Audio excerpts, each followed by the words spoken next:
いうわけで英雄さんについてこちらでも独自に調査を進めてみました。まずトレーナーさんが英雄さんを見た時間帯、これが自主トレの時間だったようでして、あの時間はたくさんのウマ娘が出入りしますから、コースの使用記録から個人を割り出すのは難しそうでした。はい、ごめんなさい。なので気を取り直して、まずはいろんなトレーニング風景を見てみるのはどうでしょう。学園のコースを使っていたなら基本的にはうちの生徒ですし、英雄さんがいれば見たらすぐにわかるはずです。私が知ってるだけでも英雄と呼べそうな子は何人もいて、例えばやることが全部少し不思議なのに、実はものすごく頭のいいウマ娘だったり、あと一歩がなかなか届かなくても全身全霊でその差を縮めようと食い下がっていくウマ娘だったり、それからシンボリクリスエスさん、憧れの先輩なんです。強くて速くてかっこよくって、もうデビューも済ませてます。今日は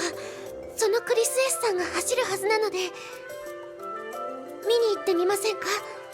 トレーナーさん。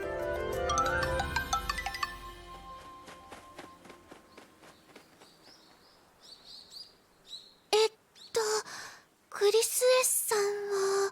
あそこ、もう走るみたいです。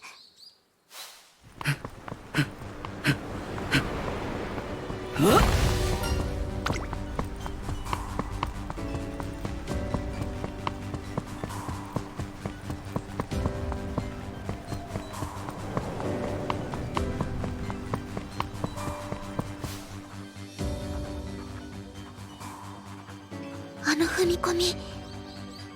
力任せに見えるけど全然違う。しっかり計算されてる気がする。クールダウンの時間はこれくらい、アイシングがちょっと長め。クリスエスさんすごくシビアに時間を管理してる。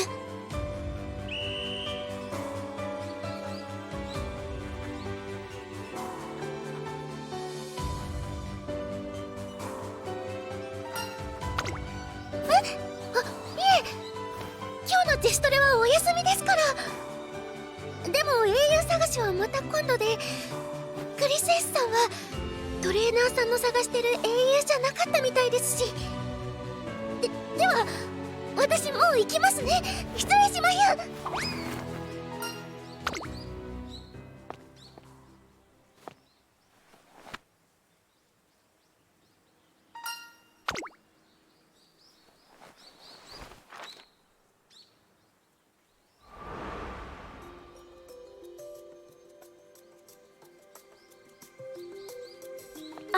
すみません。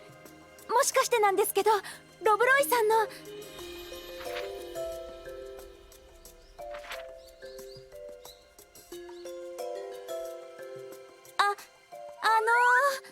こんにちは。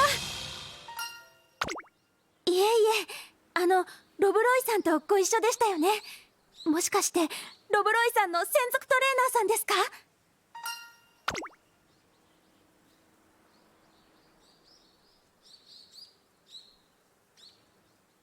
あ、そうだったんですか。急にごめんなさい。私、ロブロイさんのトレーニングをよく担当しているんですが、あの子、怪我で選抜レースを何度か逃してしまっていて、このところずっと元気がないんです。デビューの時期について焦っているのかもしれませんね。次の選抜レースはまだまだ先ですし。でも、そのせいで実力以下に見られることが増えてしまっている気がして、今度ある種目別競技大会ではしっかり活躍してトレーナー陣の目に留まろうって話してたんですが、最近は自主トレも少し減っているみたいですし、やる気をなくしてしまったのではないかと心配で。なのであなたを見てトレーナーさんだって勝手に喜んでしまってすみませんでした。